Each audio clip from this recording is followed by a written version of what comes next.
नमस्कार, मी अशोक डोंगरे. सामाजिक लोकशाही अभिव्यक्ती या यूट्यूब चॅनलमध्ये आपलं स्वागत करीत आहे. मित्रांनो, आता जवळपास दिवाळी ही दिवाळीचा जो सण आहे तो सर्वांनी महाराष्ट्रात साजरा केलेला आहे. आणि दिवाळीमध्ये आपल्या लहान मुलापासून तर मोठ्यापर्यंत खूप फटाक्याचा आवाज आपण काढलेला आहे आणि फटाके वाजवलेले आहेत. परंतु सर्वात मोठा फटाका आता 4 तारखेच्या नंतर आपल्या महाराष्ट्रामध्ये वाजणार आहे आणि तो जो फटाका आहे तो जरांगे पाटलाचा फटाका राहील. फार मोठा फटाका राहील त्यांचा, जरांगे पाटलाचा फटाका राहील ते.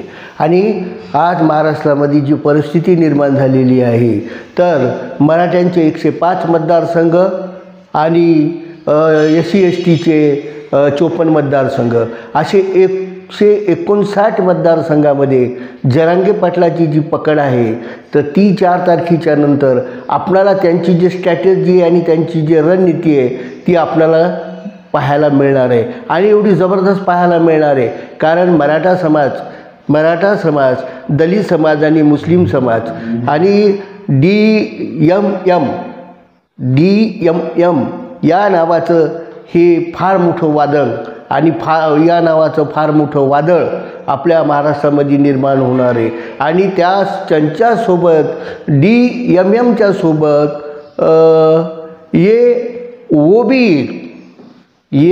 आणि हे दोघंही सोबत आपल्या येतील. आणि महाराष्ट्रामध्ये एक नवीन समीकरण जे आहे तर नवीन जे समीकरण आहे ते होणार आहे. आणि ते इतकं जबरदस्त समीकरण होणार आहे की जगातलं पहिलं उदाहरण राहील की ज्या माणसांनी जे मराठा आरक्षणच्या माध्यमातून जे आंदोलन उभं केलं आणि त्या आंदोलनामुळे महाराष्ट्रातल्या जनतेमध्ये जो मॅसेज गेला किंवा भारताच्या जनतेमध्ये जो मॅसेज गेला तो एवढा जबरदस्त मॅसेज गेला की ज्यांच्याकडे कोणता पक्ष नाही आहे, ज्यांच्याकडे कोणतं संघटन नाही आहे, ज्यांच्याकडे कुठं त्यांचे काही जिल्ह्यामध्ये तालुक्यामध्ये तालुका अध्यक्ष आणि जिल्हा अध्यक्ष नाही आहे, हे आंदोलन लोकांनी निर्माण केलेलं लोकांमधलं आरक्षण जे अन्याय, अत्याचार, आरक्षण, बेरोजगारी या अशा बरेच प्रश्नांचं आंदोलन सुरू झालं. फक्त आरक्षणापासून आरक्षण हे केवळ मुद्दा नाही आहे. आरक्षणाच्या पाठीमागचे दुसरे मुद्दे आहेत. आरक्षण जर भेटलं तर नोकरी मिळायला पाहिजे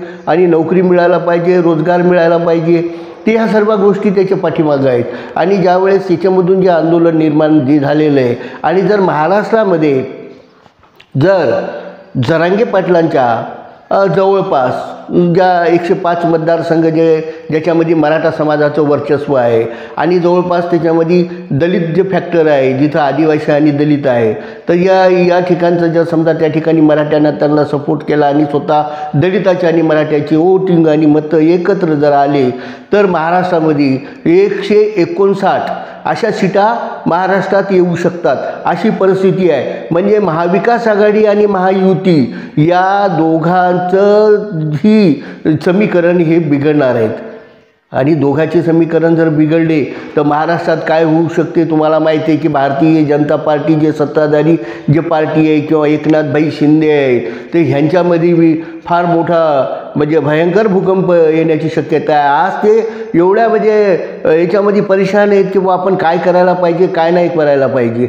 अहो, त्या जरांगे पाटलाच्या आंदोलनामुळे जे लोक एकवटले आणि लोकांमध्ये जे जबरदस्त अशी एनर्जी निर्माण झाली त्याच्यामुळं RSSवाल्यांना BJPवाल्यांना बी हे कळलं की आपण काय रिसर्च करून काय करायचं. कारण भारतीय जनता पार्टीची आणि बाळासाहेब ठाकरे म्हणजे बाळासाहेब ठाकरेची सैनिकी जी ताकद होती ती मराठा होती. आणि मराठा हे दानी आहेत. मराठा समाज हा दानी आहे. त्यांनी आत्तापर्यंत दान केलेलं आहे. त्यांनी अन्नधान्य दान केलेलं आहे, वस्त्रदान केलेलं आहे, भोजनदान दिलेलं आहे आणि त्यांनी बरेच म्हणजे दानच करत आलेले आहेत ना.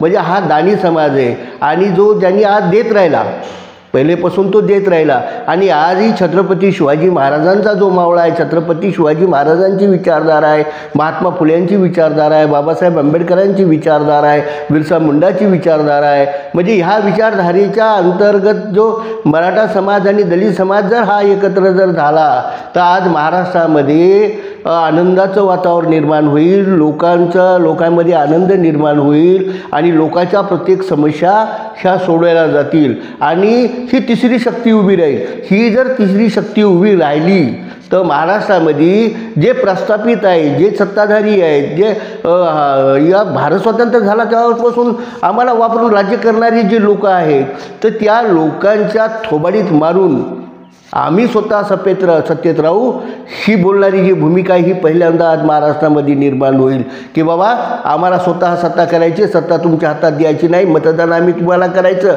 आणि राज्य तुम्ही करायचं. आमचे प्रश्न ज्यावेळेस आम्ही तुमच्यासमोर मांडायचं, तुम्ही आमच्यावर लाथा घालायच्या. अशी परिस्थिती जी आजपर्यंत महाराष्ट्रामध्ये होती तर ती परिस्थिती निर्माण नाही. सत्ता बी आमची राहील, मतदान बी आमचं राहील, वोट बी आमचं राहील आणि सर्वच आमचं राहील. अशा प्रकारची ही आज भूमिका जी निर्माण झालेली आहे आणि ही जर भूमिका जर कायम स्वरूप येणाऱ्या 20 तारखेपर्यंत मतदानापर्यंत जर टिकली आणि सर्व लोकांनी येऊन ज्या आपले जे सर्व समजुकी लोक आहेत, ओबीसी आणि मराठा काय वेगळं नाही, मराठा ओबीसी एकमेकाचे सोयरे आहेत. आता एखादा मराठ्याची पत्नी ही ओबीसी आहे आणि ओबीसीची जी महिला आहे तिचा नवरा हा मराठा आहे, म्हणजे हेही सुद्धा सगळे सोयरेच आहेत. त्याच्यामुळं काय मराठा ओबीसी काही हा काही वेगळं फॅक्टर नाही आहे, एकच फॅक्टर आहे. पण ओबीसीसुद्धा याच्यासोबत जुळण्याची शक्यता म्हणजे काय, जुळणारच आहे. तो ओबीसी, मराठा, दलित, आदिवासी आणि मुस्लिम हे सर्व लोक एकत्र जर आले तर महाराष्ट्राचं चित्र बदलेल. आणि या जगामध्ये पहिलं एकमेव असं उदाहरण राहील की जगामधलं की ज्यांनी कोणता पक्ष नाही, फक्त चळवळ आहे आणि ज्या आरक्षणच्या चळवळीमधून या देशाचा राजपाट बदलला, असं जरांगे पाटील एक असं एकमेव उदाहरण या महाराष्ट्रात काय पूर्ण देशात जगामध्ये राहील की जे या अमेरिकेच्या राष्ट्राध्यक्ष ज्या कमला हॅरिस असो की तुमचे डोनाल्ड ट्रम्प असो की जो बायडन असो किंवा जे विदेशातले जे बी राष्ट्राध्यक्ष असतील, जे आज त्या ठिकाणी जे ते इलेक्शन लढतात आणि असं ते तर त्यांनासुद्धा मात देऊन फार मोठी एक अशी क्रांतीची ही जी चळवळ आहे किंवा एका माणसानं एक असं खूप चांगलं उदाहरण आहे की एका माणसानं केवळ आरक्षणच्या माध्यमातून या देशामध्ये महाराष्ट्राचा सत्ता बदल करणारा एकमेव माणूस आहे की जो लोकांमध्ये एवढी जबरदस्त एनर्जी करून त्यांचे जे काही हक्क आहे, अधिकार आहे, त्यांच्यावर होणारा अन्याय आहे, अत्याचार आहे, जो शेतकरी आहे, बेरोजगार आहे, सरकारी कर्मचारी आहे, जो सगळे काही या ठिकाणची महिला आहे ज्यांच्यावर अत्याचार होते, ते अशा प्रकारच्या ज्याच्या अनेक समस्या सोडवण्याचं काम या अशा जर वेगळ्या चळवळीतून निर्माण होणार आहे. कारण प्रश्न असा आहे की जरांगे पाटलाचं जे आंदोलन आहे ते त्यांच्यावर लाठीकाठी झाली, त्यांच्या महिलावर सुद्धा अत्याचार झालेला आहे. हे आंदोलन तिथून जास्त पेट घेतलं आणि मराठा आरक्षणचं जबरदस्त आंदोलन उभं राहिलं आणि प्रत्येक मराठ्यामध्ये आणि महाराष्ट्रातल्या सर्वच लोकांचं मराठ्याकडे बघण्याचा जो दृष्टिकोन आहे तो एवढा जबरदस्त आहे की मराठ्यांनी पुढं झालं पाहिजे, दलितांनी आणि आदिवासींनी त्याच्या पाठीमागं उभं राहिलं पाहिजे. आणि महाराष्ट्राचे जे दलित नेते आहेत, जे बाळासाहेब आंबेडकर आहेत, राजरत्न आंबेडकर आहेत आणि हे सुद्धा त्यांच्यासोबत जुळणार आहेत आणि हे 100% होणार आहे, त्यांच्यासोबत ते जुळणार आहेत महाराष्ट्रामध्ये. आणि मुस्लिम नेते हे सुद्धा त्यांच्यासोबत जुळणार आहेत नेमानी. हे सुद्धा बाळासाहेब जरांगे पाटलांची त्यांनी भेट घेतलेली आहे आणि मुस्लिम नेत्यांनी घेतली, ओबीसी नेतेसुद्धा त्यांच्या पाठीमागं आहेत. आणि त्याच्यानंतर समजा महाराष्ट्रात आता बच्चू कडू आहे, राजे संभाजी आहे, बाकीचे अनेक असे जे लोक आहेत की त्यांना असं वाटतं की महाराष्ट्रामध्ये एक वेगळी सत्ता यायला पाहिजे. आणि या प्रस्तावित तुम्ही सांगतो तुम्हाला की शिवसेना गेली की काँग्रेस गेली की बीजेपी गेली की काँग्रेस, अशा प्रकारचं आतापर्यंत जे राजकारण चाललेलं आहे. तर आता याच्यामधून एक नवीन अशी प्रकारची एक फार मोठं आंदोलनामधून जे फार मोठं या ठिकाणी एक नेतृत्व निर्माण झालेलं आहे आणि ते नेतृत्व पूर्ण महाराष्ट्राला हादरून टाकणारं असं जरांगे पाटलाला हलक्यात घेण्याची गरज नाही. कारण लोकांमध्ये ही गोष्ट माहिती आहे की आतापर्यंत सत्ताधाऱ्यानं आणि प्रस्थापितानं जरांगे पाटलाला हलक्यात घेतलं आणि ज्यावेळेस जरांगे पाटलानं ज्यावेळेस 2024च्या लोकसभेच्या इलेक्शनमध्ये त्यांचा प्रभाव, त्यांचं फॅक्टर चालायला लागलं, चांगले नेते पडले, त्याच्यामध्ये पंकजाताई पडल्या, दानवे पडले आणि असे बरेच मोठे नेते गेले, त्याच्या राणा गेले, ती राणाताई गेल्या तुमच्या अमरावतीच्या. तर हे मोठे जे फॅक्टर आहे, हे जे जरांगे पक्षाचं फॅक्टर आहे, त्यात मोठे जे नेते असे पुरासारखे वाहून गेले आणि आज त्यांच्या मनात अशी चुकचूक आहे किंवा आपण कुठंतरी जरांगे पाटलाला हलक्यात घेतलेलं आहे. आणि आज त्यांच्यासमोर आता दररोज असं प्रश्न निर्माण झालेला आहे की या जरांगे फॅक्टरला कसं आपण दाबायचं, कसं कमी करायचं आणि आपण सत्तेमध्ये कसं जायचं. अशा प्रकारचं BJP किंवा RSS किंवा जे सत्ताधारी आहे दुसरे, महाविकास आघाडी असो की तुमची महायुती असो, हे तर दोघं पहिले एकच होते ना. उद्धव ठाकरे आणि BJP हे तर दोघं सोबत एकच होते. त्यावेळेसही मराठ्यांच्याच मताचा आधार होता त्यांना, आणि म्हणून हिंदुत्वाचं कार्ड त्यावेळेसही त्यांनी खेळलं. हिंदुत्वाच्या नावाखाली मराठ्यांचेच मतदान त्यांनी घेतलं आणि या महाराष्ट्रामध्ये त्यांनी आतापर्यंत सत्ता उपभोगली. आणि ज्यावेळेस काँग्रेस होती, काँग्रेसनं राज्य केलं, त्यावेळेसही मराठ्यांचं, दलितांचं, मुसलमानांचं हे मतदान होतंच ना त्यांना. आणि आतापर्यंत त्यांनी सत्ता उपभोगलेल्या आहेत. परंतु आता जरांगे पाटलाच्या माध्यमातून जे दलित नेते, जे उपेक्षित आहे, जे वंचित आहे आणि त्या वंचिताची लढाई लढणारे बाळासाहेब आंबेडकर आहेत, राजरत्न आंबेडकर आहेत, त्याच्यानंतर मराठेसुद्धा आता आरक्षणापासून वंचित ठेवलेत त्यांनी.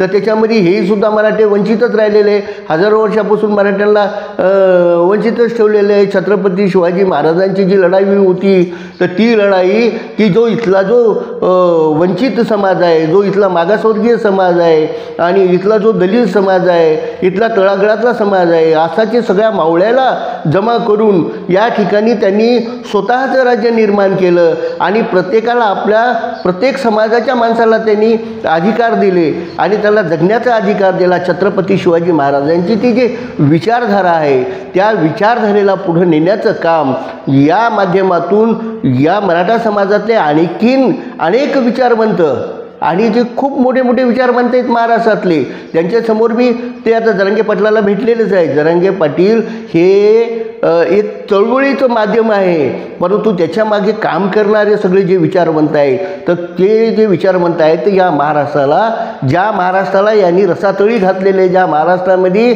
सर्वात जास्त या महाराष्ट्राची धुळीस मिळवण्याचं काम या सत्ताधाऱ्यानं केलेलं आहे, ते महाराष्ट्र पुन्हा सावरण्याचं काम महाराष्ट्रातले जे विचारवंत आहे, जो दलित विचारवंत असेल, जो मराठा विचारवंत असेल, तो OBC विचारवंत असेल, यांनी पुढं येऊन महाराष्ट्राला पुन्हा छत्रपती शाहूजी महाराजांचा, छत्रपती शिवाजी महाराजांचा, महात्मा फुलेंचा, बाबासाहेब आंबेडकरांचा जो महाराष्ट्र आहे, तो महाराष्ट्र पुन्हा निर्माण करून या ठिकाणी समता प्रस्थापित करून सर्व लोक, सर्व धर्माचे लोक, धर्मनिरपेक्ष जे लोक, तर हे जे सर्व लोक सुखानं आणि गोंदानं या ठिकाणी नांदून त्यांना प्रत्येक गोष्टीची, प्रत्येक समस्या त्यांच्या सोडवायला पाहिजे. आणि अशा प्रकारचं इथं महाराष्ट्रात आता तिसरी शक्ती निर्माण करून महाराष्ट्रात सत्ता. अहो, जनता तुमच्या पाठीशी तयार आहे, जनता तुमच्या पाठीशी तयार आहे. तुम्ही फक्त पुढं होऊन आपला जबरदस्त असा परफॉर्मन्स, म्हणजे तुम्ही आपलं पुढं होऊन जबरदस्त आपण काम करायला तयार व्हा आणि त्याच्यानंतर लोक आपल्या पाठीमागे येऊन आपल्याला मतदान करायला तयार आहेत. लोकांमध्ये ती शक्ती निर्माण झालेली आहे. म्हणून आपण सर्वांनी, महाराष्ट्रातल्या विचारवंतांनी, दलिताच्या विचारवंतांनी, त्याच्यानंतर बाकीच्या सर्व जे महाराष्ट्रातले जे सेक्युलर विचारधारा असणारे लोक, तर यांनी या महाराष्ट्राला पुन्हा जो महात्मा फुले, शाहूजी महाराज, छत्रपती शिवाजी महाराज आणि बाबासाहेब आंबेडकरांचा जो फुले शाहू आंबेडकरी जो महाराष्ट्र आहे, तो महाराष्ट्र पुन्हा उभा करायचा आहे. तर सर्वांनी आपण या मोमेंटला, या चळवळीला, जरांगे पाटलाच्या आणि या वंचिताच्या मोमेंटला सर्व मराठ्यांनी एकत्र येऊन आपण हे काम केलं पाहिजे आणि हे काम पुढं नेलं पाहिजे. अशा प्रकारची परिस्थिती आज महाराष्ट्रात निर्माण झालेली आहे. आणि प्रस्थापित जे लोक आहेत, ते त्यांचे जे धाबे पूर्ण दणाणले आहेत आणि ते आज परेशान आहेत की आपण काय करायचं, काय नाही. अहो, हे ज्यावेळेस यांची सत्ता येत नाही त्यावेळेस हे काहीही करायला तयार असतात. कोणत्याही प्रकारचे इन्कम, यांना सत्ता पाहिजे म्हणून तुमच्या वोटिंग मशीनमध्ये घोटाळे करू शकतात, तुम्हाला पैशाचं प्रलोभनसुद्धा देऊ शकतात, तुम्हाला काय काय द्यायचं ते देतात, पण सत्ता आमच्याच हातात असली पाहिजे, अशा प्रकारची त्यांची परिस्थिती आहे. म्हणून महाराष्ट्राच्या जनतेनं ओळखलं पाहिजे आणि महाराष्ट्रामध्ये आपणाला आतापर्यंत कोणत्याही प्रकारचा न्याय मिळालेला नाही. महिलांना न्याय मिळालेला नाही, दलितांना न्याय मिळालेला नाही, मुसलमानांना, मराठ्यांना न्याय मिळालेला नाही. म्हणून महाराष्ट्रामध्ये आता एक नवीन सत्ता, जी पक्षविरहित, कोणत्याही पक्षाची नाही, त्याच्यासाठी आता बरेच पक्ष आहेत, पण जी पक्षविरहित अशी जी संघटना आहे जी जरांगे पाटलानं निर्माण केलेली पक्षविरहित, जी आता सध्याचाच पक्ष नाही आहे जरांगे पाटलाकडे, ए बी फॉर्म नाही आहे जरांगे पाटलाकडं, मग जी पक्षविरहित जी चळवळ आहे ती खरी चळवळ आहे, लोकांमधली चळवळ आहे. आणि लोकांमधून जो निर्माण झालेली जी ही चळवळ आहे तर ही बरेच वर्ष म्हणजे चिरकाल टिकते आणि एक परिवर्तन होते, मोठं परिवर्तन होते. आणि ते परिवर्तन जर झालं तर महाराष्ट्र हा सुख समृद्ध होईल. आणि महाराष्ट्र काय, या महाराष्ट्रातला जो आदर आहे, जो आदर्श आहे, किंवा एक माणूस ज्याची कोणत्याही प्रकारचा पक्ष नाही, पक्षविरहित माणूस आहे, त्यांनी एक आरक्षणासाठी चळवळ निर्माण केली आणि त्या माणसाने समोर येऊन एवढं जबरदस्त केलं की जे सत्तेमध्ये जे राहणारे लोक आहेत, जे प्रस्थापित लोक आहेत, ज्यांच्याकडं धनबल आहे, ज्यांच्याकडं सत्ता होती, ज्यांच्याकडं सर्व काही आहे, अशा गरीब माणसानं, कारण तुम्हाला माहीत आहे का की जर या जगामधले अनेक उदाहरणं असेल कि बड़े बड़े राजा महाराजाओं के राजपाट तो नंगे भूखे लोग ही गिरा सकते हैं, उनका राजपाट खत्म कर सकते. तर आजपर्यंत आम्हाला नंगभुकं ठेवलेलं आहे, आजपर्यंत आम्हाला वंचित ठेवलेलं आहे, आजपर्यंत आम्हाला उपेक्षित ठेवलेलं आहे. आणि हा जो उपेक्षित समाज आज जर पेटून उठला आणि त्यानं मतदानाच्या माध्यमातून जर समजा फुले शाहू आंबेडकरांची विचारधारा, या छत्रपती शिवाजी महाराजांची विचारधारा महाराष्ट्रात पुन्हा जबरदस्त अशी म्हणजे निर्माण करायचं ठरवलं आणि त्या विचारधारेला पुढं नेण्याचं काम असं ठरवलं. आणि पुन्हा जर त्यांनी एक वचनी राहून आणि त्यांनी जाऊन एक फुल्ली जर मारली, समजा एक फुल्ली आपल्याच माणसाला आणि छत्रपती शिवाजी महाराजांच्या विचाराच्या माणसाला जर फुल्ली मारली आपण, तर महाराष्ट्राचं आपण चित्र बदलू शकतो. आणि महाराष्ट्रामध्ये आपण फार मोठं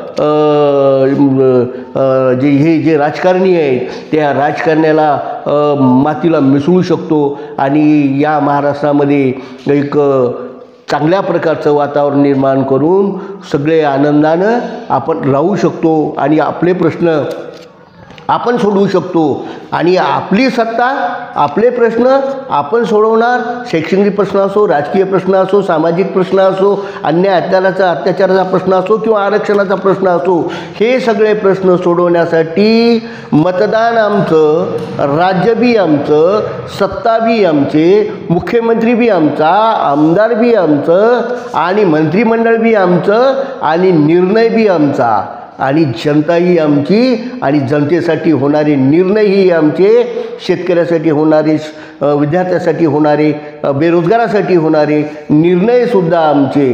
अशी जर परिस्थिती निर्माण झाली तर मतदान आमचं, निर्णय आमचा, मुख्यमंत्री आमचा आणि राज्य बी आमचं. अशा प्रकारचं छत्रपती शिवाजी महाराज, महात्मा फुले शाहूजी महाराज, बाबासाहेब आंबेडकरांचं ज्या विचारांचं राज्य आता निर्माण होण्याची, म्हणजे निर्माण होण्याची आता शक्यता जवळ आलेली आहे. आणि मित्रांनो, आपण आता लक्षात घ्या, आपण फुले शाहू आंबेडकरांच्या विचारधारेच्या लोकांना जी या ठिकाणी जो समता, स्वातंत्र्य, बंधुत्व, न्याय अशा प्रकारची जे या ठिकाणी देणारी जी आम्हाला जी विचारधारा आहे त्या विचारधारेला आपणाला मतदान करून महाराष्ट्रामध्ये आपणाला या ठिकाणी समता निर्माण करायची आहे. तर आपण हे सर्व काही गोष्टी ज्या आहेत ती आपल्याला येणाऱ्या 4-5 दिवसाच्या नंतर, 4 तारखेच्या नंतर महाराष्ट्राचं चित्र बदलेल. फार मोठा असा धमाका होईल आणि तो जबरदस्त धमाका राहील. आणि तो धमाका म्हणजे असा राहील की राजकारणाचा धमाका राहील, तो जबरदस्त धमाका राहील. कोण कुठं गेलं, काय कुठं गेलं हे आपल्याला काहीच कळणार नाही. आपण बिलकुल महाराष्ट्राची जनता एकत्र होईल आणि ती एकत्र झाल्याच्या नंतर महाराष्ट्रामध्ये राजकीय धमाका होण्याची फार मोठी शक्यता आहे. आणि महाराष्ट्रामध्ये पुन्हा वंचिताची, बहुजनांची, छत्रपती शिवाजी महाराजांच्या, बाबासाहेब आंबेडकरांच्या, शाहू महाराजांच्या, फुलेंच्या लेकरांची सत्ता या महाराष्ट्रात येण्याची इतकी दाट शक्यता आहे. म्हणजे 100% 100% येणार. मतदान तुमचं, राज्य तुमचं, मुख्यमंत्री तुमचा, मंत्रिमंडळ तुमचं, निर्णय तुमचे.